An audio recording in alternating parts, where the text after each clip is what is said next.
I'll get there. 132 episodes later, we're still doing it. Hey, this is the Commander Cookout Podcast, episode 132. I'm Brando. I'm here with Ryan, and we're going to conclude the No List Arc with a catch-all episode. Now hit our theme song!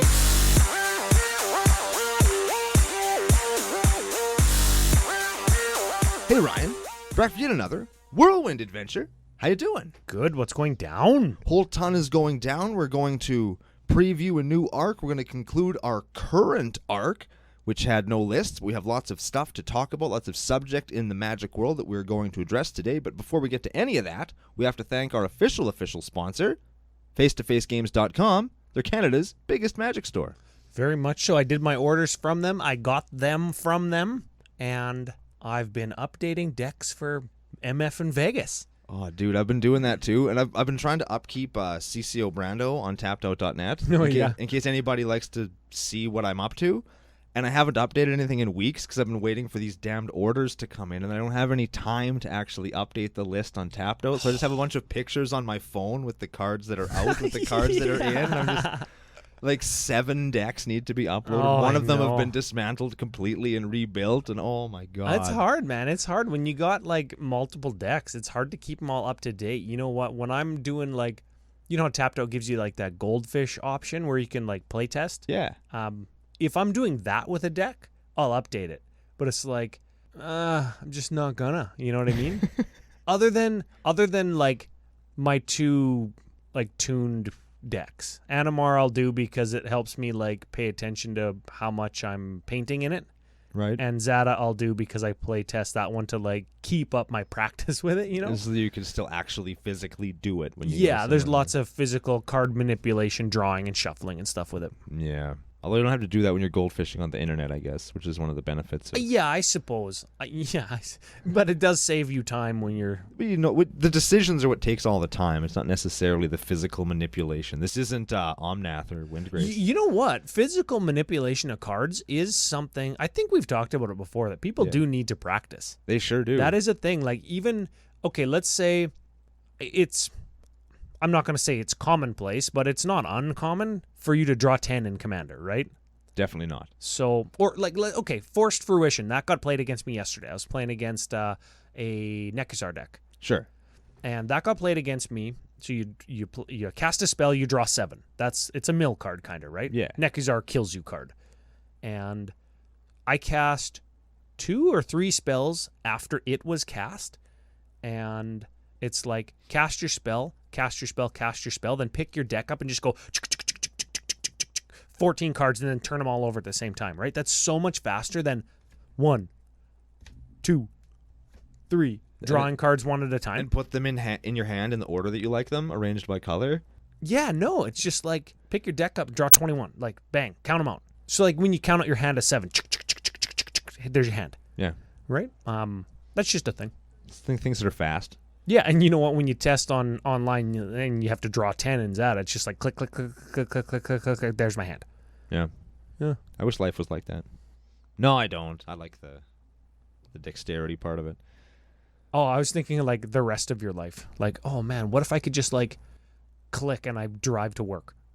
I work at home. What if you could just click and like all your grocery shopping's done? Click, all your laundry's done. Oh god, I hate doing. I've been talking about this all week. How much I hate doing laundry. Oh yeah, just go naked. Like, we actually had a conversation in the hallway. This involved like a half dozen people around the office, including people who pay my salary, about how far would I go to not do laundry. Did they say that you could come to work naked? And they were like, would you let a snake bite your wiener? And I was like, oh, how big's the snake? Because I really, really hate laundry, dude. I hate it.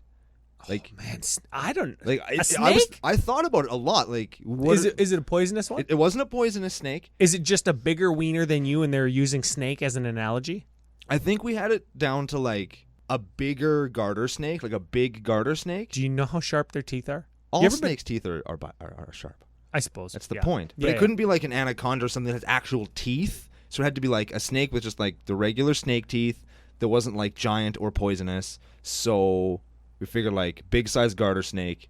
Would you let it bite your wiener if you never, ever, ever had to do laundry again? And I was like, I might. That would hurt so bad. But only for a little Having while. anything bite it would hurt. But only for a while. And then that pain goes away. And then I never have to do laundry again in my life. In my life, Ryan. Yeah. I never have to fold another shirt. I never have to roll another goddamn sock up into a little fucking ball and pile it in my drawer. No. Some robot or magic thing will come and do them for me. And that doesn't mean Kyla has to do it. It means that some mystical force will make sure that my clothes are clean. And it is in me. And I am, you know what? I think I would do it. You know what we have to do? We just got to like buy lotto tickets. We just pay somebody to do laundry Yeah, for us. Lotto Max this week is 55 mil Wow. or 60 million. Dude, it's getting up there. It's lots. I mean, that's fine, right? That's like medium. Yeah, it's totally That'd buy what? It's Like no Powerball. That'd be what? A legacy deck? Yeah, foiling out my whatever, yeah. You know what? We say 60 million and like Powerballers in the land of the free are like, oh yeah, our lotteries are like 370 million. Yeah, we don't pay tax on lottery winnings here. Eat it. Ha ha. Yeah. We get to keep all of ours. Yeah, that's right. Actually, and if we win lottery down in the States, we still don't have to pay taxes Oh, that's on it. so sick. So That's why, yeah, Canadians always buy lotto tickets when they go to the States. So if a Canadian ever wins the Powerball, they just like... They have different rules on payout though, so like you take it all at once and you still like if you win 300 million, you take it all at once, you might only get like 14. Yeah. But we wouldn't pay tax on that 14. I'd probably just take it. Well, yeah, it's still enough that I can buy a monkey to drive me around in my new car. No. A monkey would do your laundry. And No, you'd drive have me around yeah. in my new car. Two monkeys. I'd have two monkeys. Two and they would- monkeys. yeah, two I'd probably have a individuals. monkey for all the stuff I didn't want to do. And like a bodyguard. Yes. He'd have nunchucks, little monkey nunchucks. Oh, shit. It'd be the best. Okay, we're not a laundry or a monkey or a lotto winnings podcast, though. You know, this is the catch-all episode, though, so we could catch anything we wanted. Oh, still CCO, you Catch-all Cookout Podcast. Got there. We did it. We do have some magic-related stuff to talk about. I And we guess. do have some giveaway winners to announce. Middle of the episode, so they have to listen to it all. Hell yeah. Bastards. We're the best. That's what people are saying about us. Yeah. It's like, no, we have to listen to their crappy show. Yeah. Let's move to some patron shoutouts. Sure. Okay, each week, funny nicknames to our new patrons. If you want to become a patron, patreon.com/CCOPodcast. Big thank you to all the new patrons. The first one, Jake Bianic. Brando's giving me the blank stare because I didn't tell him this name before we started. Jake Bianic. Jack Bannock? Jack Bannock. Back Bannock. Back bacon. Whatever works for you, Jake. I like back bacon, actually. I like back bacon. Yeah. Jake Back Bacon. Yeah. I like that. It's got a Alright. nice ring to it. Who's next? Another Jake, sort of. Jacob. Okay. Jacob Cantonin. Cantonin. I'm saying that as it's spelt. I'm sure that's 100% correct. Jacob can't own him? Can't own him. So if we won the lottery, we couldn't buy him. Or maybe if we play in Magic, we can't just totally blow him out. Maybe he's good. Yeah, maybe he's super good at Magic. We don't know. He's probably not. Yeah, he's probably He's listening to CCO. He's probably not. Next shout out. This is another one I'm going to say 100% correctly. Sweet. Cosimo Sciotino. It's got to be correct, right? Yes. The SCI reminds me of like scissors. Cosmic scissors. I don't know. I like Cosmic Scissors. That's probably good. Yeah. I like a good cosmic scissor. Don't Google that. Cosmic scissor sisters. Ooh. That's got to be it. Yeah, that's it. Cosmic scissor sister, thank you very much. I don't know why you would want a nickname, but thank you for pledging. People want these, yeah. Next shout out. Nicholas Robinson. That's pretty normal. Probably saying it wrong. I just want to call him Nick Rob. Nick Rob. Nick Rob. I was going to make a Robin's Donuts joke. That's two first names if we call him Nick Rob. Then we can give him a last name. I'll give him a last name. Nick Rob Straczynski. Nick Rob Straczynski. I'm never going to remember that one, but welcome. He will. He'll remember it forever. Probably. Thanks for being with CCO. Last shout out of the day. Owen McCusker. I feel like McCusker, there's something there. And his Patreon nick, or like you can set like your own name on Patreon when you pledge. Sure. Blowing my custard. I think that's pretty good. Is this the first time we're just going to let somebody pick their own nickname? No, because that's as a president. We pick the nicknames. Yeah, that's true.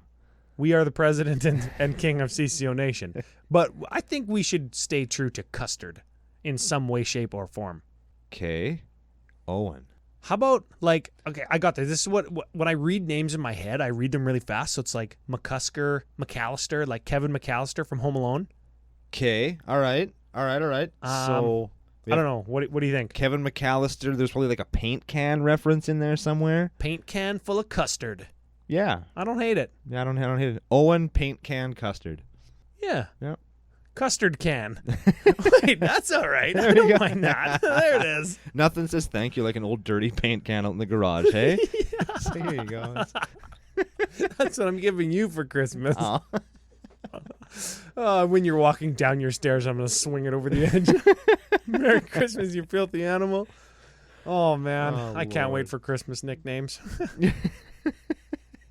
Okay, all the patrons, thank you very much. Everybody else who's being here with us, we appreciate everybody for listening. You make it all possible. You make it all worth it, and we thank you all.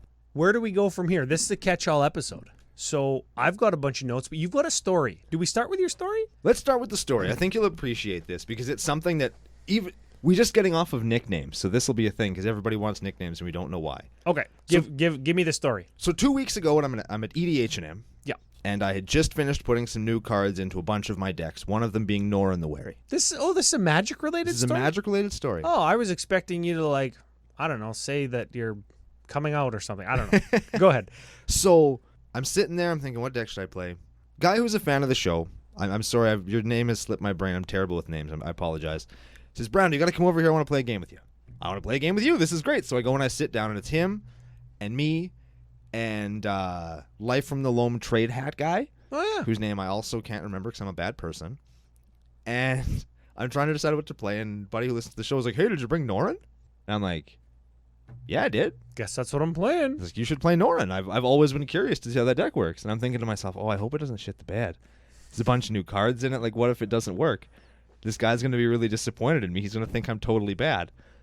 So I pull Norin out. And we're going. We shuffle it up or whatever. My opening hand is like 6 mountains and something that isn't very good. Okay. Volcanic Fallout. Okay. And I'm like, there's no way this is going to get any worse. I'll definitely just draw gas and there we go. Oh, right? You kept a 6-lander? Wait for it. Okay. First draw is the one drop artifact mill a thing. Altar of the Brood. Altar of the Brood. So it's Mountain Altar of the Brood. Sure, fine. Other guys playing Muldrotha and other dudes playing ninjas. Okay. With that new ninja where, like, when she attacks, you reveal the top card of your library. Oh, yeah. Yeah. Commander Ninjutsu Girl. Yep, solid good. Yeah. Everybody's playing really good stuff. So I start milling the graveyard guy, thinking to myself, Jesus Christ, what have I got myself into? And every card that he's drawing is a way he can get things out of his yard, not things he wants in his yard. I'm like, this isn't so bad. Okay. And as the deck is going, like, I've curved out perfectly, they've dropped all their dorks and ninjas, and I'm sitting there with nothing, and I Volcanic Fallout and kill them all. And they're like, oh, it's a fucking blowout. And then Aaron comes over. He's the shop owner of where we play. And he's sitting there watching. Turn 4, Ninja Guy reveals that Delve extra turn card. Oh, so everybody took like 11? Yeah, 13's us both. We're like, holy shit. So Graveyard Guy's like totally off of Graveyard stuff. He's starting to get his fetch lands back, though. Extra turn Guy's blowing us out. So I go, off the top. It's like, I hope I get a Stranglehold. And there it is. So I play Stranglehold. So now this guy's extra turn card is useless. And searching his library to put it into his bin guy can't do anything anymore. So I've turned off both decks. And Aaron's like, did you sideboard for them before the game started? Yeah. And as the game is going, like, and then in the next turn was Confusion in the Ranks. And now I'm stealing everybody's stuff. And the Muldrotha guy's sitting there like, just kill me. I can't handle this. Just kill me now. Life. And he what's the new elemental that gives you double enter the battlefield abilities? Yarok from M20, right? Sounds good with a perf, doesn't it? Yeah. So I steal his fucking Yarok, and now I'm pounding them to death with their own creature. And like every single draw was like the perfect thing to turn them off. Oh, man. And the guy who asked me to play Norin is sitting there, and I hit him with the line, Ryan. The line. What's the line? You wanted this. You wanted this. You asked for this and you wanted it. And he was like, I feel so stupid. I've made a mistake. Oh, and man. it was like it was the most savage blowout I've ever had in my entire life. And the one guy's like so sad because he didn't get to play Magic. And the other guy's so sad because this other guy's so sad because it's all his fault. And it was like the best story. And it's like to have one of those moments where it's like, I didn't really feel like I was flexing on people, but when your deck just is perfect. It just is perfect. Yeah, it's like the cherry on top of a perfect sundae. Yeah, it was so good. And it was just one of those moments where it was like so good. And then it's like, and to have it be with a fan of the show who wanted it. That's like, so excellent. This is what I'm hoping will happen. I hope you totally blow me out and we have to play Magic for an hour where it's just you stealing my shit and blowing me out. You know, a couple morals of the story. There was some dialogue before the game as to what everybody was playing. Yep. That's important. Yep, we did all the stuff. Yep. Listeners of the show interacting at FNM or EDH&M is what we call it. Yeah, we super appreciate that. It's a really good time. It makes me feel really good on the inside. You know what? I'm happy that EDH night at FNM has taken off. How many players last night? 20? Yeah, there was so many players for EDH&M, there wasn't enough to do the draft, was there? There was 11 drafters. Okay, they did get enough to the draft. Yeah, there was 11 drafters, and the rest of all of the tables were EDH, so much so that I had to wait and played in the hall of the mall. I was out like where the drafters were. So that's important to play and support your local game stores. Knowing thy deck. Yes. Right? Yeah, like knowing what you want in your deck or what to do or you know, knowing that I think we've talked about it before where it's Definitely. like not so much even knowing your own deck, but seeing like, oh, a Muldrotha guy, he's going to probably try and recur permanents from his graveyard, right? It's like, oh, I guess if he's going to return lots of value creatures like whatever, I'm going to want to kill them. So keeping, what did you say, Volcanic Fallout? Volcanic Fallout. Yeah, not terrible. So you're right. I do appreciate that. Yeah, it was just a good thing. And when you have those moments where it's like, it works. You know? That's just a good feeling. That goes for anybody whenever you build a deck and you're not like struggling or trying to figure anything out. Like the deck isn't playing itself, but it's like, oh, cool. Comes a time, I think, right? Like even if you take a list, just like download a deck that's very much on rails. And I'll just use my Animar deck as an example. It's scripted, it's on rails, whatever you want to call it. There's a very known list as to what's like really good in the deck, and you could download that and buy it and just play it. But it might not be very good because you haven't figured it out. Just yesterday, I was playing at EDH and we were playing Plane Chase again, and it was totally fun. I got a pretty good story about that too in a second, but. I figured out a new interaction. I'm playing my lands deck. It's got 62 land in it. I cut a land from it, Oh. And I found an interaction between Glacial Chasm that prevents all damage to me and Cabal, I want to say Cabal Pit. Yeah. You tap it for a black and it deals 1 damage to you. Or if you have Threshold, you can sacrifice it to give a creature -2/-2. And I've never had that land and Glacial Chasm in play before, and it's just like better than a swamp if that's the case. Yeah. So you have to play your deck a whole bunch of times to understand that it's like, oh, look at this interaction, or this is how I deal with this. And I think that's important. Lots of players, they'll build a deck, they'll play it once, they'll tweak it a whole bunch because they didn't like it, right? And then they'll play it again and they're like, oh yeah, it's not for me. And then they'll take it apart. But you got to play a deck like a bunch of times. And I think the podcast has really helped me understand that more in depth. And that's why the barrier to building a new deck for me is so high, because I don't want to build something that I know that I'm not going to like. I don't want to build something that I don't want to play 10, 15, 20 times before I decide to rip it apart. Like if you build something or think about building something, you got to think to yourself, can I sit there for 2.5 hours with this crap? The next 5 times I play Magic. Yeah.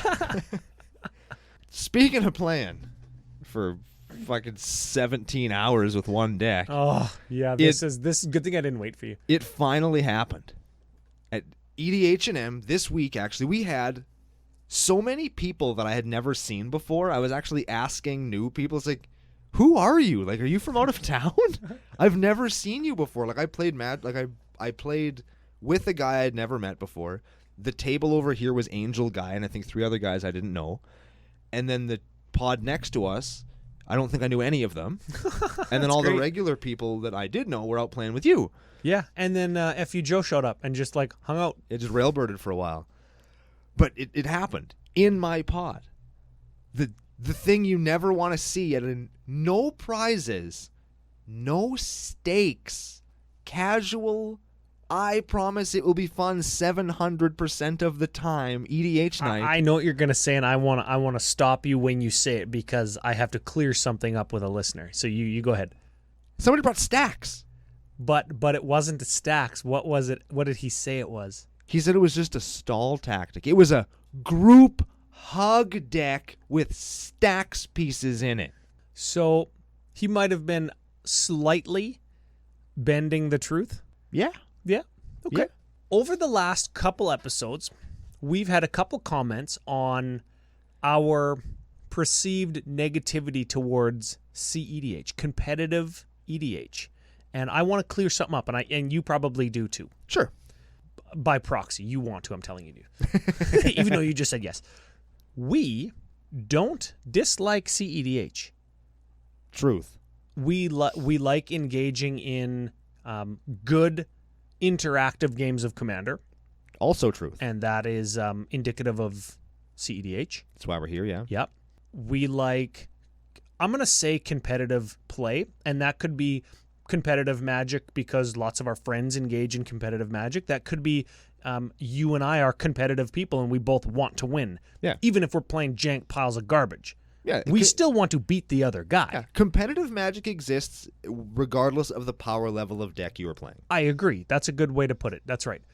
And we've had some comments on Twitter, and there was a Reddit thread that we were mentioned in that FU Smitty linked to me, and I was listening to this episode of CCO, and I just have to clear something up. Okay, so that's great that people are talking about CCO, and I love it. Any publicity is good publicity. Yeah, thanks for mentioning us. Thanks for taking the name out there. Also, FU. Yeah, FU for talking shit about us. Yeah, no, but here's the thing. I love EDH. And as a result, I love CEDH. I'm a competitive person. I love tuning Magic decks. I love interactive games of Magic. I love high-level Magic. And more than anything, I got a goddamn podcast. I love talking about Magic.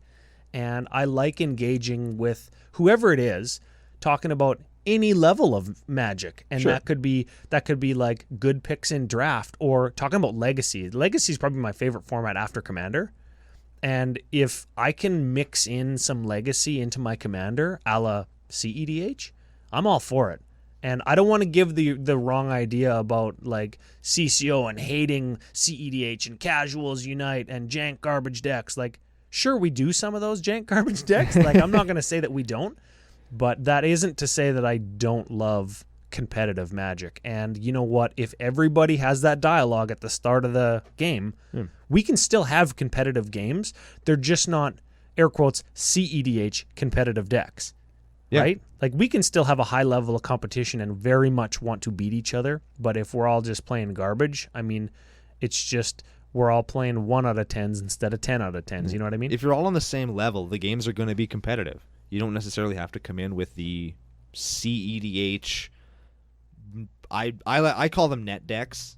You can't just bring in the Animar deck or the Blade Urza Blossom deck guy, the Urza deck, the Thran, whatever.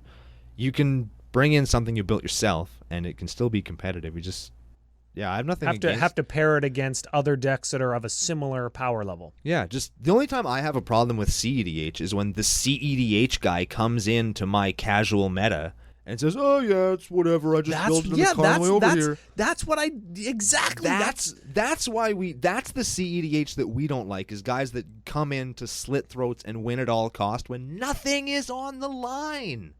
You're not going to go to Worlds because you trashed a bunch of kids in a store. You're not making it to the Mythic Championship because you shit on some guy that rolled in with his Horde of Notions deck at an EDH&M. Yeah, aren't you building Horde of Notions? I sure am. Are you a little bit sour? We'll get into that into a bit. But yeah, we will actually. Yeah, we'll talk about that in a few minutes. Oh, but man. the point is, like, if you want to bring CEDH, there are people out there that will play CEDH with you, and I'm happy to do it too. Yeah, like me too. Yeah, Ryan's got a couple of decks. I have a couple of decks. Like, and you know what? I'm gonna say it on air just so people know that like me and Brando are like the boys. If you need a CEDH deck, and it's not like a sanctioned thing where I got to like clear my Animar deck through a judge because it's all painted, I'll just let you play Zata because you know how to play it. I do. It's like Goblin Pump Draw Cards Tribal, and it's got like auxiliary, like secondary and auxiliary wins through like infinite combos. Yeah, I played Zeta for a while. I can do it. So you can do it. You can do it. It's easy enough. Like I have slivers. I have stacks. I have a stacks deck that I take to events in case people are trying to scumbag people. That's so excellent. Because scumbags don't come in expecting stacks. Yeah, not at casual tables. So when the casual busts out the stacks deck, it's extra good. I feel bad for the two casuals that are sitting there, but that CDH guy is getting shit on. The two normies? Yeah, exactly. No, but you're like their champion. I'm trying to keep that shit out of there. And they usually end up killing me, but it's fine. Like, I'd rather go down making sure that jerkbag Well, doesn't then win. it turns into a political game, and that's why... I mean, that's why all the decks have to be matched accordingly, because then you're not playing Magic, you're playing like police and politics, where it's like, hey, I'm staxing combo CEDH guy so he doesn't kill you. As soon as you kill me, two guys playing normal decks, as soon as you kill me, he's going to combo and kill you. So keep me alive. And then it's like you're playing Mother May I and you're playing politics. And maybe that's like what you like about Commander. That is certainly part of it, right? Yeah. That is certainly part of it. But... you know what, here, I think if that's the case and you've got two experienced Commander players playing like normal decks, I think you're fine. Yeah. If you're sitting down with people that are newer to the format or newer to Magic and they see that you playing the stacks deck to hold down the CEDH guy, they see you as the only threat because you're holding them down. Even if you're not doing anything to very quickly move yourself towards victory, you're stopping somebody else. And that's hard to recognize because that's like a layer deeper in the strategy. You learn the strategy onion. That actually takes me back to the story about stacks. Okay. And EDH, and because the two other guys I was playing with, when I said, "Oh, this is a stacks deck," they didn't know what stacks was. Say what? They didn't know what stacks was, and I've never experienced that. Like I've been in Magic for a long time. Let's clear it up. Let's clear it up.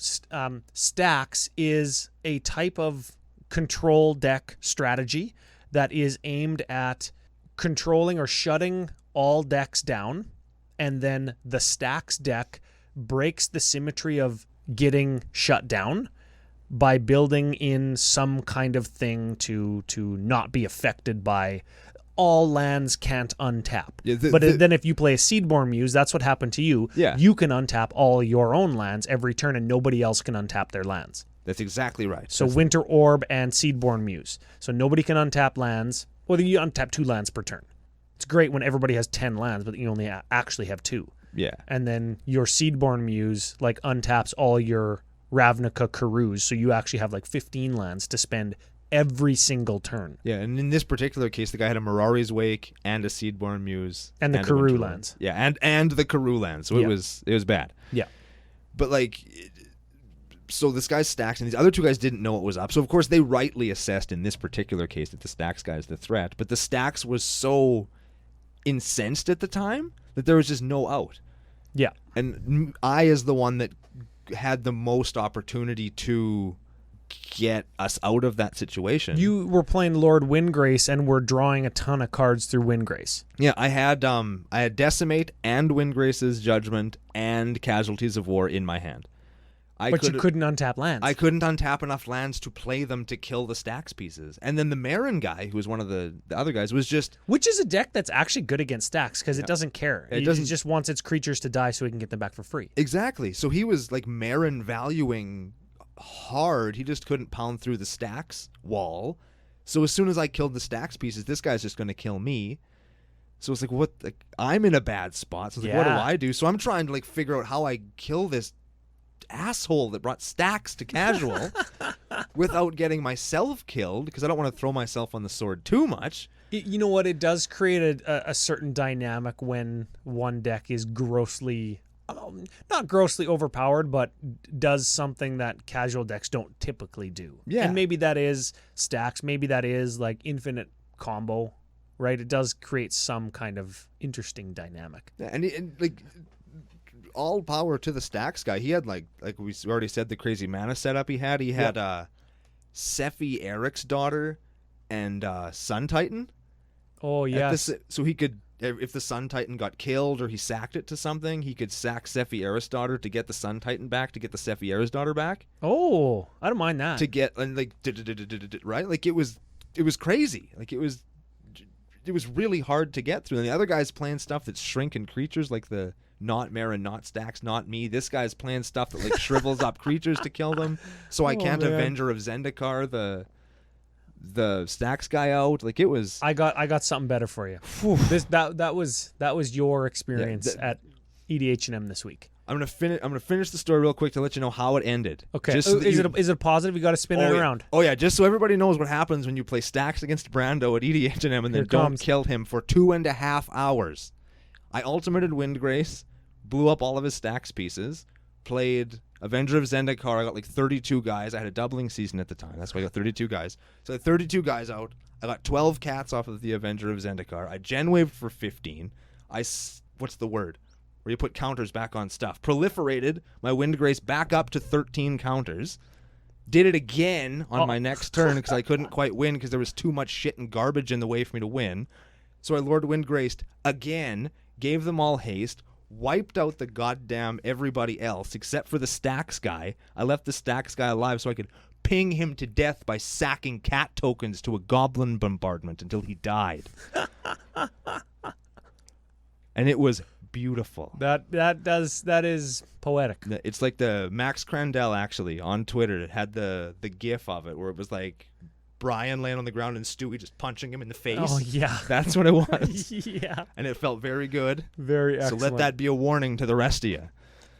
I played, and this is kind of appropriate, being that it's the Arc of No Lists wrap-up show. I played Plane Chase the last 2 times I was out in the wild. Fabulous. We did it out in the wild playing at EDH night episode, and we did a Plane Chase episode. So I'm playing Plane Chase, and a patron of the show, listener Callum, rolls on to the place where it's landfall, get a 0/1 goat.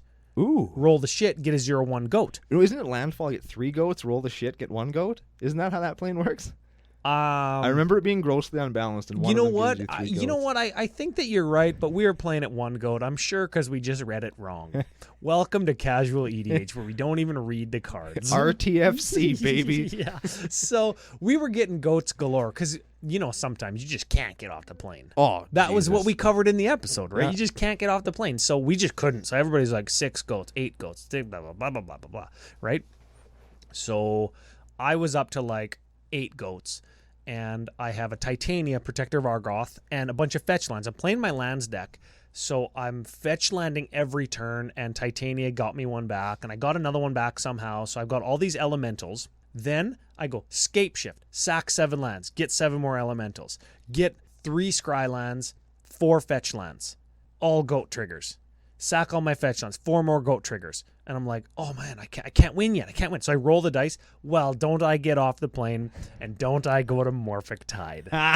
Oh, baby. So Morphic Tide, for those of you that don't play Plane Chase, is Warp World. Warp World, for those of you that don't like to play cards that are super fun, is a sorcery that takes all your permanents, counts them, shuffles them into your library, then you reveal that many cards off the top, all the permanents go into play. That's right. So everybody does that when you encounter Morphic Tide. And it happens all at the same time, but then you have to resolve triggers in active player, non-active player order. So good Lord, it's a nightmare. I'm the active player, so in turn order, everybody did their thing, and then they're all just doing their shit, and I don't care because I'm just counting. I'm literally counting 58 Morphic Tide permanent triggers, and so I flip 58 and I hit 55. Because I'm playing 62 land and then a bunch of creatures and some stuff that wins me the game. Jesus. So I had 40 landfall triggers because I had 40 lands come into play. And I had Tunneling Geopede. So everybody just took it was 35 because Callum was at 5 life and he was at 40 before it happened. Killed everybody, and they're like, okay, in response to landfall, kill your guy. In response to landfall, these are 2 guys king making to try and keep Callum alive. And I was like, really? They killed my Tunneling Geopede. I just played my Retreat to Hagra, the other landfall you die card. Right. And I was like, crack 6 more fetch lands. You die. Oh man, way more EDH than your experience. Yes. 58 Morphic Tide triggers. See, I was playing goddamn Legacy and you were playing EDH. I'm jealous. Yeah, but Plane Chase EDH. Oh yeah. Yeah, dude. It was a ton of fun, and I think maybe I'll just put the planes in the bag, the Magic bag, for the next couple weeks, because it seems to be a little bit of a hit, and everybody who's played it over the last couple weeks has really liked it, and it keeps things fresh, because it's like, I know new people are coming to the store all the time now, but it keeps things fresh for them because a lot of people have never seen it, and I think that that's important. We are getting to a point. I think the Plane Chase kind of came out. I don't remember I'm not a big one on the economy of Magic, but I feel like Plane Chase kind of came out at the beginning of that sort of downturn, right? A little bit. So maybe they're 2012? Yeah, like 10, 12? I don't know. People weren't as into it, certainly, as they are now. Well, Magic just wasn't as big as it is now. How many players didn't even play then? Didn't even exist. Yeah. And so lots of them have no idea what Plane Chase is. They didn't even exist. They hatched out of holes in the ground like orcs. Now they play Magic. Exactly. Yeah. Orcs. I'm sure that's actually real. That is how it works, I'm pretty sure. They come out of the muck and in the roots of trees. That's where I came from. That's what my parents kept telling me anyway. Yeah, I suppose. Yeah. Okay, so you know what's funny? We actually have a couple talking points on sort of that. The game has boomed since then. Ba-boom, ba-boom, boom, boom, ba-boom, yeah, boom. And now I've got the calendar up here. May 3rd, we've got War of the Spark. That's a good one. Yep. June 14th, that's 5 weeks later. June 14th, that's Modern Horizons. Good Lord. So 5 weeks between like a major moment in the story and hype and Planeswalkers and oh my God, here's our greatest set ever. One of the biggest hyped sets in history. Like, all time. I don't remember hype for a set like since... There was never hype for a set like that. They had like... Yeah, Magic is bigger than it's ever been. Yeah, they had like hyped... video hype, and they had like... It was the big culmination of their first modern storyline. Yeah, thing. It's you been know going for what? a decade. I feel like there was hype like this when Invasion happened. They did like a separate website for Invasion to like an online like animated webcomics that like told the story of Invasion, and it was like epic, and there was music playing on the website. It was cool. And remember I said that the Invasion story very much feels like the War of the Spark story. The portal opens, the army comes through, there's a big bad Nicol Bolas, Yawgmoth type character, and he's got his army. Yeah. So that was a big thing. 5 weeks separated War from Modern Horizons. Modern Horizons, another big time set. Very much so. Lots of people pumped about that one, too. Lots of people pumped. The art cards. We'll maybe talk about those later. Wink, wink. New cards, Urza, Yawgmoth, blah, blah, blah. Bears. Yeah, the all the great lands. Yeah, there's some good lands. There's lots of cool stuff. Slivers came back Yeah, again. oh yeah, that was another thing. So 5 weeks. That's the point. 5 weeks. In between Modern Horizons and M20, which were less than 1 month apart. Good God. Less than 1 month between those two major sets was Gideon's Spellbook that I'm sure everybody just didn't even know existed because we're so rock hard for everything else that's happened so far this spring, summer, right? I honestly would have forgotten all about it if Angel Guy had not bought them at EDH&M and opened them when I was there. Yeah, I would have forgotten it existed entirely. Yeah, you know what? There were some cool arts and some cool foils, and I mean, kudos on them. Like they killed Gideon in War. Spoiler alert. Yeah, whatever. And then they Iron gave Man him like, dies in Avengers 2. Oh, really? Yeah. Huh. Get there. I wasn't going to see it anyways. They gave him like a cool rest in peace card. Everybody thought we're going back to Theros, and then they spring C20 on us, or M20.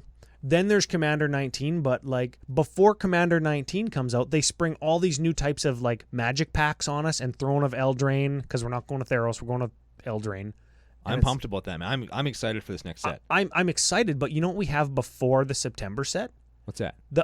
Or October, whenever it's supposed to be released. We have C19 still. We still have that. There's another set coming out. Yeah, and it's like that set is specifically for us, but I feel like Modern Horizons was also, and M20 were also specifically for us, and so was War of the Spark.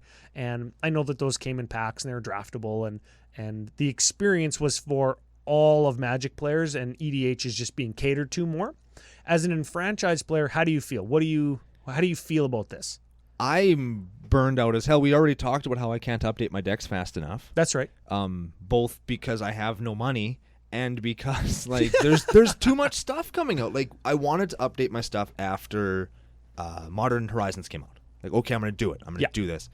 But all the spoilers for M20 had already started by the time my order came in. So it's like, well, okay, I'll just wait. And all the lands in Modern Horizons are like $20 plus. Yeah, I'll wait until M20 comes out and then I'll do it. Now M20's out and I'm like, well, fuck, I guess I'll just wait until Commander I'll comes just out. see what's in Commander. Maybe they'll do a Prismatic Vista in every Commander deck. Yeah, and I won't have to go out and pay $9 million for them. Oh yeah, shout out to our YouTube content. We went deep on Prismatic Vista in our next Commander Cookout video. Yeah, we did. It's up and ready. I'm supposed to be uploading it right now. I just remembered that. Sorry, everyone. Whoops. Yeah, but so for me, I think I'm a little bit fatigued out. Like I'm really tired of spoilers, and I'm sick of like, here's another $20 piece of goddamn cardboard I need 3 of. Like yeah, that's right. I'm tired of it.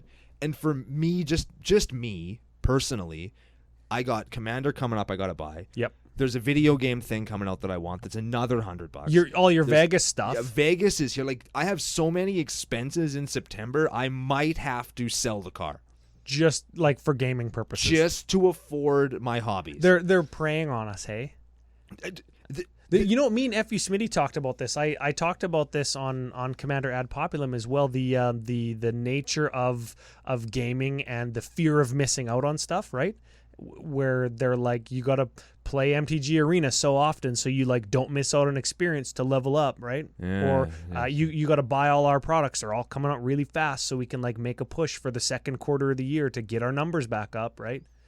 Mind you, Wizards is like, and Hasbro has posted their best earnings in the first quarter of 2019 Hasbro ever. Is destroying, right? They specifically said that Magic the Gathering, a subsidiary of Wizards of the Coast that Hasbro owns, is solely responsible for Hasbro's inflated numbers in first quarter of 2019. That is huge news that a company worth whatever number of billions of dollars. Yeah. I looked it up what Hasbro's market value is. I don't remember what it is. It's some numbers of billions. And for a company that big to recognize a subsidiary of their subsidiary as almost being solely responsible, like there's nothing but good things to say about what Magic's doing.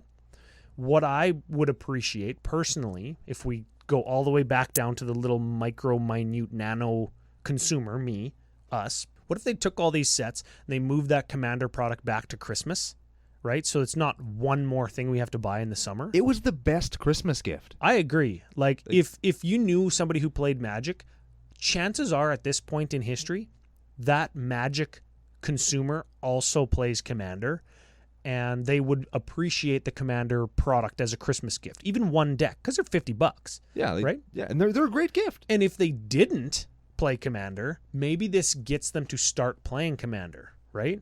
I don't think Wizards is as effective, and they put the Commander product at the Vegas Magic Fest because there's Commander Celebration. I recognize that marketing strategy, I do, but I don't think that it's going to be as effective for people who aren't going to Vegas, which is like 99.99 repeating % of Magic players globally. Yeah. I don't think it's going to be as effective as putting it at Christmas if you're trying to recruit new Commander players, because everybody who's going to Vegas is going to buy it, and Commander players are going to buy it, but anybody who doesn't play Commander that would get that gift for Christmas is no longer going to get that gift for Christmas. Yeah.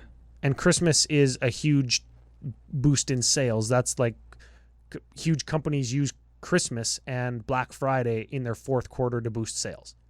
Like that's just not going to be a thing anymore. So what are they going to do now? Brawl packs? Hold on, before you get to Brawl, because I'm sure you're just going to be angry. Me? I'm never angry. I'm happy all the time. I'm giving them a look. Giving them he a is look. giving me the look. Before we get to Brawl, I just want to end. I want to end that whole bit on a positive thing. I love all the new content. We are in franchise players. Mm-hmm. We are in the deep end of Magic. We don't look at Magic cards once a week.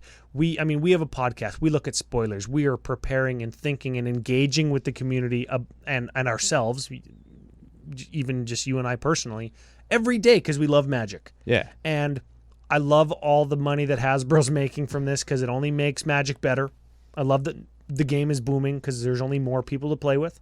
I just wish it was spread out. You know what I mean? Like, just give me a steady hit of Magic all year instead of giving me a high in the summer. Like, I'm already busy in the summer. I'm already spending like hundreds and thousands of dollars on my yard and trees because we've got lots my of wife stuff wants to going on. live on a golf course that looks like Hobbiton. Like, I got lots going on. You know what I mean? Just give me that steady hit. Keep me buzzing on Magic the whole year instead of just getting me hammered in July. Yeah, keep me interested. Don't just fuck me up. Yeah.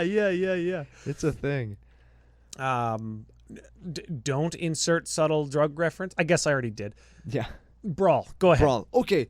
And I don't think this is necessarily a negative, but it is a worry that I have. Because when companies get an idea in their head, and I know this because I'm a wrestling fan, and I've been watching wrestling for the last 2-ish years, and if you're a wrestling fan, you know what I'm talking about. 2-ish years? Well, no, just the last 2-ish years are the specific thing where they get an idea in their head, and they just go with it. And it doesn't matter how much people hate it, how much people don't want it, they're going to give it to you. And that's all you're going to get. Because some portion is... Some minority portion is giving them a significant amount of money, maybe? Maybe? I don't know. Okay. But with Wizards, they want Brawl. They want it, and they're pushing it really hard. And just I worry that with the Brawl pre-cons, the Brawl packs, the Brawl special, Brawl-focused things, it might take away from some of the new Commander stuff. And these fears will probably be dissuaded once the new Commander spoilers start coming out. Yeah, well, and remember, you can use Brawl commanders in regular Commander. But just based on the Brawl stuff that I've seen, I think that maybe they're pushing Brawl more than I would like, because I don't want to buy Brawl stuff. I don't want to buy that Brawl pack to get that Mana Rock, the I forgot about that Mana Rock. I don't want to buy that from that pack, because I don't want Wizards to look at the money that they made off of their Brawl stuff and say, people love Brawl, let's keep printing it, because I'm sick of getting fucking 5-color commanders in every set. Yeah. I'm sick of all of this pushed Brawl shit. I'm sick of it. I'm tired of it. I don't want Commander to arbitrarily turn into Brawl because they're printing so many good cards to try and push Brawl that Commander just becomes Brawl because all of the best cards are in Standard. You said you weren't going to get mad. I lied. I'm a dirty liar. I'm worried about that. That's a real fear that I have, because I think that Commander's in the best place it's been since it's come out. Since ever. I think that we have a great format here. I think we have a great community here. And I think while the barrier to entry monetarily is still pretty high to get to a certain tier, I think that you can still just go out and play. But I think that if Brawl gets too pushed and there's no MSRP and all this other shit, you're going to see these really high-priced decks with really high-priced cards that just make it more difficult for people to play, and I don't want that. I don't care if they're available. If they're still too expensive to buy, it still makes it hard for people to come to EDH now and play Magic with us. I'll devil's advocate you. I don't think that the Brawl decks are going to be expensive. Nothing has MSRPs. You're right. I don't think that they're going to be hard to obtain, which is going to make them not very expensive. I think if they don't continuously, what's that new 5-color, your commander's color identity talisman or signet? What is it called? I don't remember. Whatever. It's 2 mana, tap it to give you a mana of any color in your commander's color identity. It's in every Brawl pack based on the rarity It's in every Brawl symbol. pack. It's essentially can we call it the Sol Ring of Brawl? Brawl Ring? Oh, I hope nobody's ever thought of that, but I'm sure somebody has, but you just blew my mind. The Brawl Ring. Okay, so Brawl Ring. I think if that isn't a continuous thing in every Brawl deck for years to come, if that's what direction they decide to go, probably based on Brawl deck sales, sure, Brawl popularity, I think that card's going to get expensive, and that a little bit hurts me. Look at Thought Vessel. Thought Vessel was like in Commander 2015, 2-drop Mana Rock, same like Brawl Ring, no max hand size. That card's like $10 or $12 or something now because it was only ever in one Commander product. Well, look at Sol Ring. It's in every Commander product, and it's still $5. Yeah, and that's a product of the popularity of Commander, and I think that from a high-level perspective, I think that Brawl is used to introduce people to Commander. Again, you want to introduce people to Commander because you do have a product specifically for Commander, in addition to your standard products that you're going to introduce, your standard product purchasers that you're going to introduce to Commander through Brawl. So if you have people that are just showing up playing FNM Standard or drafting, and they're like, I want to buy this Brawl deck because it's got this interesting legendary creature I want to play.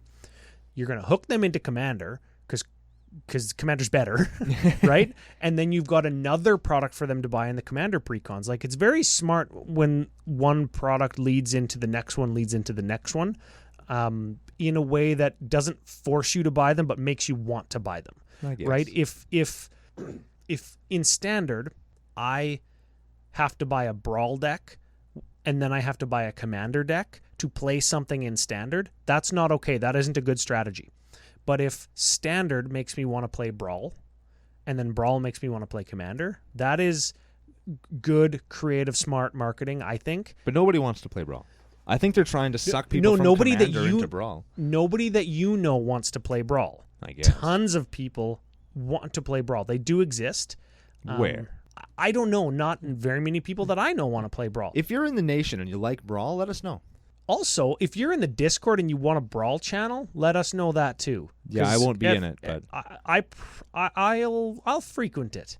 I am interested. I'm casually interested, and again, not to play, just like Oathbreaker, I'm interested in the theory behind it. I'm interested in the theory and the discussion behind Legacy like I am Oathbreaker. But Commander is where my heart is. Yeah. It's creative and it's fun, and again, it's probably only good for the game, but I just want them to be careful. Like moving the Commander product from August back to November, I want them to move Brawl Ring to the Commander product so it's not a $12 or $15 card like Thought Vessel. Just like I want them to move Prismatic Vista, PV we call it, from Modern Horizons 1 to the Commander product. Everybody consumes a Commander product if you play Commander. Just put the cards we want there, because then we'll buy sealed product and you don't have to rely on all the giant online secondary market retailers to move packs. Like, we'll move packs for you, Wizards. You just got to put the cards we want in the right spot. Yeah. Right? Mm-hmm. And I think that's some of the reason that, the pimp packs or the brawl packs, I think that's why you don't like them, because they don't have the cards that are specifically targeted for you. And I hate to fall back on the, it's just not for you thing, but I think... But they are targeted for me, and I do want them, and I want them in my damn Commander product. I don't want this Brawl shit, because I don't want them to think that I want Brawl. I don't want Brawl. Brawl isn't for you, because you don't play Standard. If you played Standard, Brawl would be for you, because you'd already have all the cards to make a Brawl deck, right? Just some of the cards in the product are for you, like Brawl Ring. Just like you don't draft Modern Horizons, but you want Prismatic Vistas. Yeah. Right? So put them in the sealed product that Commander players want, and more people will buy them. Then you won't run into the C18 sucked, there was no value in it problem again. Right? Yeah. You don't have MSRP on anything. Like, just put the high value cards that Commander players want in the Commander products every year, and if retail stores sell them for too much, nobody will fucking buy them, and then they'll have to lower their price because there's no MSRP. Like, we control the market. We do. Yeah. And capitalism. And if they do move at this high market price when there's no MSRP, then like store owners and distributors and Wizards will just like make more of them, and stores will get more, and then everybody who's got them won't buy them, and everybody who didn't want them at that price won't buy them, so the price will go down. Like, this is how the economy works in an unregulated market, people. Like, the expensive people will buy them first, and then if they get more, then it'll drive the price down. Like, I don't know, we're a little bit off topic. Way off topic. Well, is there anything else you wanted to cover in our catch-all show? Catch-all Cookout Podcast? Ooh, I like that. I like that. Do we want to talk about pimp packs real fast, and then we'll get into our new giveaway? Oh, the giveaway! Pimp packs. Yeah, we had a Veldrain. Pimp. We had a poll on the Facebook page. I called you out on it totally. You did, and I'm going to address it here on the show. The foil Alara packs that you made reference to on the Facebook page. I loved that product. That was probably one of my favorite things that Wizards ever did. 100% all foil all the time. 3 different, like a whole, 3 sets from the whole block in one pack. One booster pack of Shards of Alara blocks. So you could get Shards, Conflux, or Alara Reborn foils in one pack. And all of the same instances of cards, right? 10 commons, 3 uncommons, a rare, and a land. There was no bullshit special cards in there that you could only get in those packs. They were $15 at the time. I loved those. And I think that's what your hang up is about $15 Alara packs as per MSRP versus $50 or $60 pimp packs. I don't think they'll be that much. They can't be. They could be. Because it's 40 in American, and usually stuff. They won't be that much. Weren't they? No. Okay, that's the number that I've seen floating around. They come in a box, and the box is going to be probably the same price as buying 2 regular boxes. Yeah. So, like, you get 12 pimp packs in a box, and if you get 12 pimp packs in a box for the same price as 2 regular boxes, like, there's math there that says, like, the pimp packs can only be so high before it's, like, not good value anymore. So probably we're going to end up paying between 30 to 35 Canadian for one of them. So much. It is a ton. You get all foil. You get 3 foil rares or mythics. You get special printing only in the pimp pack cards. So like collectors are going to want those. Yeah, they have that's where they put the lottery cards now, right? Yeah. The full arts are the mythic planeswalkers with extended art, like the box topper art style. And then everything else in the pack is going to be foil. So, I mean, Open Flippy's going to be amazing with these. Yeah. Those are going to be sleepover nights for sure, right? That's going to be a video and a half. The YouTube channel watchers know what we're talking about there for sure. Yeah, I'm not a fan of the price point. The price point is just such a big stick. And there is a check on the price point, though, with the amount of cards that you get in a box versus a regular box. And the price of a regular box, which is very established online or at local stores. Like, you know what you're getting when you go in and buy a box, right? And I guess it kind of depends what else is going to be in there, too. Because what if the EV is super high and like, oh, well, you could open a foil Mox Diamond. Oh, I know that's not a thing. But yeah, I was going to say, well, I don't know about that card. But, like, it's a thing where it's like, maybe there's stuff in there that's just worth so much money that the possibility of getting one is like, that's why Mercadian Masks pack is worth $25. Because you get a port. Because, you're not going to open a port. When you open that pack, it's not worth $25 ever. 112 rares in that set. Yeah, like, you're not going to get the port. I'm sorry to crush your dreams, but... You know what? I like? You know what I like the notion of? Is what if Throne of Eldraine is one of those sets that they use to calm down Standard a little bit? Oh, that'd be so amazing. Right? Like Masks was post-Urza block, or like... Kamigawa was post Mirrodin. Yeah, that's right. What if it's like that and the expected value of a pack is low, or like Dragon's Maze? Like, I don't think that it's going to be as bad as any of those, but what if there is a little bit of a lull in the power creep, the price of cards, playability in eternal formats as a means to test the waters and move the pimp packs, right? Maybe. That'd be cool. I don't know. Like, I'd be down. Like, I'm down to try it out. I just, again, it's another fear. There's with all these sets and fucking products and shit. I'm like, oh man. I know you're attacking it from a negative angle. Yeah. Here's what I am excited to see them. Like, I'm pumped to open them on the channel. Dude, I'm so excited. I'm so excited for Eldraine. Like, it's up at 11, but I'm until I see those Commander spoilers. Up at 11. I'm all the way up to 12, dude. I just imagine what that looks like. 11's as high as I go. I don't go any higher than that. Within reason, okay, there's no MSRP. Within reason, Wizards can strategically and creatively build a product and put them into packs in such a way that it can control the price. It can. And if they can strategically do that with these pimp packs. So those don't feel like dud packs. Yeah, and I mean... I think that's the strategy is, well, you could get a dud pack. You could get a dud pack, and I don't think, like, if stores have to pay, I don't know what the math is, but if they have to pay 25% more for a pack of, like, a pimp pack versus a regular pack, but they can sell it for 100% more, like, that's only 75% more product for the store. Like, that's only good for the store, right? Yeah. So it would be in Wizards' interest to make them really good, so stores buy them. If you want to see dud packs, I just thought of this. Okay. Go to our YouTube channel, CCOPodcast. Watch our last 2 videos. The last couple of packs we've opened have been garbage. It's like opening a flattened piece of shit out of a piece of cellophane paper. Yeah, we got our cracks packed. Yes. When we cracked packs. It was tragic. Holy crap. Speaking of YouTube videos, we've got some winners to announce based on comments that they've made on some of our content. Hell yeah, there we go. Dude, yeah, let's get back to a positive. Yeah, it was the like buttons move, creep. That's from RoboCop. I've got some winners written down here. Who do we got? Well, the first thing we're giving away, $25 in store credit to one lucky commenter on an episode of Commander Cookout Podcast on face-to-facegames.com. The winner of said $25 gift credit, you have to tell us what your email is so they can credit your account. Correct. Aaron McKinnon.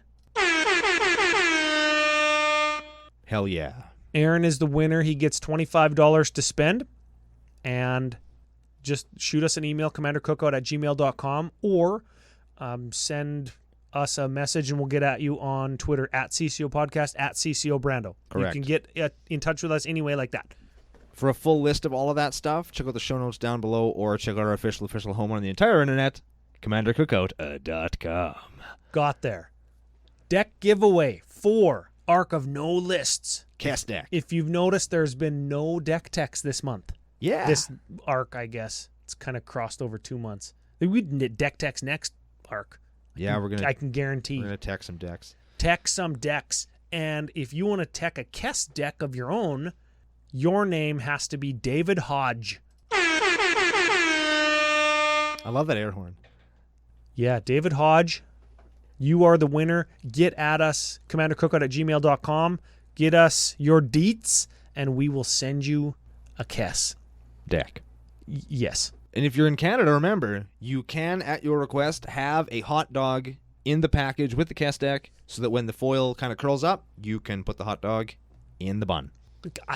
Can I send just like an open wiener in the mail? As long as it's within Canada, we can do whatever we want. Neat. Hey, people want nicknames. People want to play against Norin. People want to play stacks against me. People want all kinds of crazy shit. People don't know what they want. Maybe they want hot dogs in the mail. Maybe they do. David Hodge, if you're a cam girl and I send you a hot dog, you have to use it on air. In the Kess deck bun. In Yes. the Kess bun. Yes. Yeah. It's like a loading ramp. Use your imagination. So those are the giveaways. We are happy to give away to YouTube commenters or face-to-facegames.com commenters. Anybody who listens to the show and wants to be a part of CCO Nation. Very much so. Love giving back.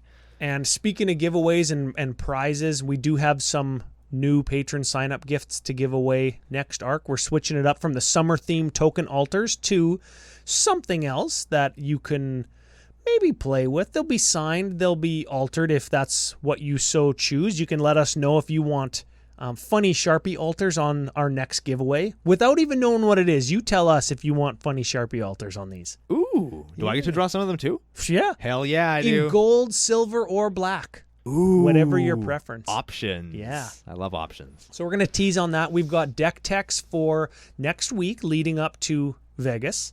Vegas is coming up. Next week we start leading up to Vegas all month throughout August. Yes. And I'm sure that we're going to have to like double up one weekend so we have an episode to launch. We've got a Commander set review coming up in the next arc. Yeah. Another product review. Who'd have thunk, hey?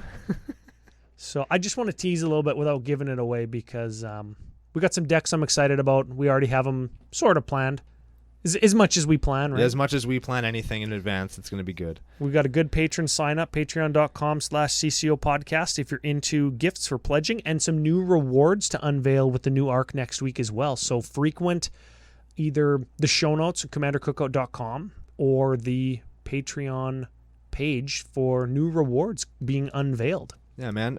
So I guess that'll be... Is that it? I think that's it. We've got one more thing, actually. what's the We're thing? doing the Vegas rotisserie draft. Oh, yeah, we forgot to hype that. I'm doing Horde of Notions and my deck's already blown out. Okay, so the Vegas rotisserie draft is a online draft that Brando and I are participating in as individuals, and there are other content creators and other members of the Commander community.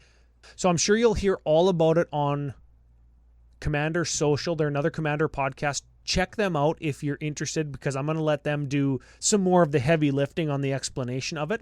We do have an Extra Life link that'll be in the show notes below, and also we're probably going to throw it out on Twitter a couple extra times, and you can donate to help the Children's Hospital of Houston. I thought it was the Children's Hospitals of North America. The Commander Social guys live in Houston. Yeah, it's the sure. Children's Hospital. So help some sick kids. Help us, your boys in Commander Cookout, stomp wholesale ass in Vegas. Yeah, and specifically, without going into too many details, the more pledges we get that we can donate as Ryan and Brando from CCO Podcast, the more budget we get to draft with. so we can stomp other creators like the Commander Social guys, F them, F Dana Roach and Max Crandell from CMDR Yeah, Central. especially Max Crandell. There's some patrons that are participating. F those guys too, especially them. Yep. And who are the 3 guys you drafted, your commanders? The commanders I drafted are Horde of Notions, Omnath Locus of Rage, and Maelstrom Wanderer. Yeah, so those are the cards that you're drafting a deck to try and build. Yep. Any one or more of those. I did Hogak. I did Animar just in case I needed to stomp even more badly. And then Azuri Renegade Leader. Just because I'm going to have mana dorks anyways, I might as well beat ass with them. So listen to Commander Social. They'll give you a little bit more details than us. We just want to throw that out there and say thank you to anybody who's already pledged to us. If you want to follow along with our progress, I forget how the thing works. I don't even know if it's still going to be going when the show comes out, but follow along on Twitter.